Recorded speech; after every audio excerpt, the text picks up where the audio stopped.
My aloof roommate is physically linked to my water cup. I twist the cap and he groans. I take a sip and he licks his lips. But when I poured bubble tea into it and took a few hard pulls on the straw, he lunged at me and snatched the cup away. Don't suck. My cheap plastic water bottle hit the dorm floor and shattered. Great. My roommate, Sebastian, slid a drawer open and pulled out a cup. Here, take this. It was a glass tumbler. High quality stuff. It had these transparent purple lavender flowers swirling around the glass. The lid had a small, tight silicone hole tailored for a straw. It looked brand new. Pristine. I was honestly a little shook. Thanks, man. He avoided my eyes, turning his back to me to focus on his gaming rig. I carefully twisted the lid open. Immediately, a suppressed, low groan came from Sebastian's direction. I poured some warm water in and took a sip. Sebastian sucked in a sharp, jagged breath. His hand on the mechanical keyboard trembled, his fingers slipping off the keys. He licked his lips, looking like he was enduring some kind of torture or intense pleasure. His lips were thin, the Cupid's bow sharp like a knife. Looking at them made me want to bite them. Yeah, okay, I admit it. I'm into Sebastian. I swear to God, before I met him, I was the straightest guy in the state. After high school, my only plan was to get to college and bang a hot, bubbly cheerleader. But the moment I walked into this dorm and saw Sebastian,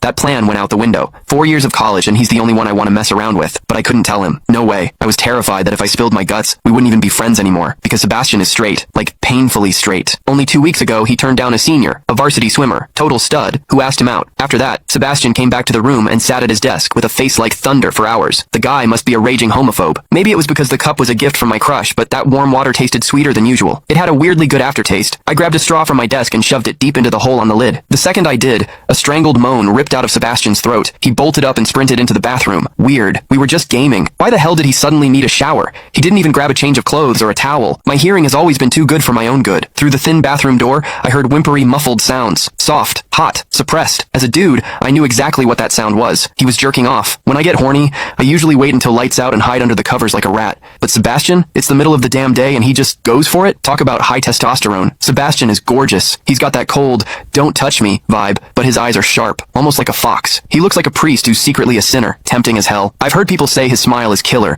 but I've never actually seen it. Sitting there, I couldn't help but picture what was happening behind that door. That aloof, icy face flushed with heat. His lean, muscular body. The veins popping on the back of his hand as he gripped himself. Does he keep that cold expression even when he's beating his meat? My thoughts were getting way too dirty. My face felt hot. After a long time, I heard a final, guttural grunt from the bathroom. The door clicked open, and Sebastian walked out. His face was bright red, a sheen of sweat glistening on his forehead. There was a visible tooth mark on his lower lip where he'd bitten down too hard. He walked straight to his wardrobe, grabbed fresh clothes, and went right back into the bathroom. Then the shower turned on. Okay, now he was actually cleaning up. The mental image of him panting in there made my throat dry. I grabbed the glass tumbler again and chugged a few large gulps. The water in the bathroom stopped, then started again. It took him forever to come out. When he finally did, he looked at me with this weird, resentful glare. Strange. Was I imagining things? Sebastian sat back down to game, and I poured myself another refill. I wasn't really thirsty anymore. Click the link in my bio to get the full story for free.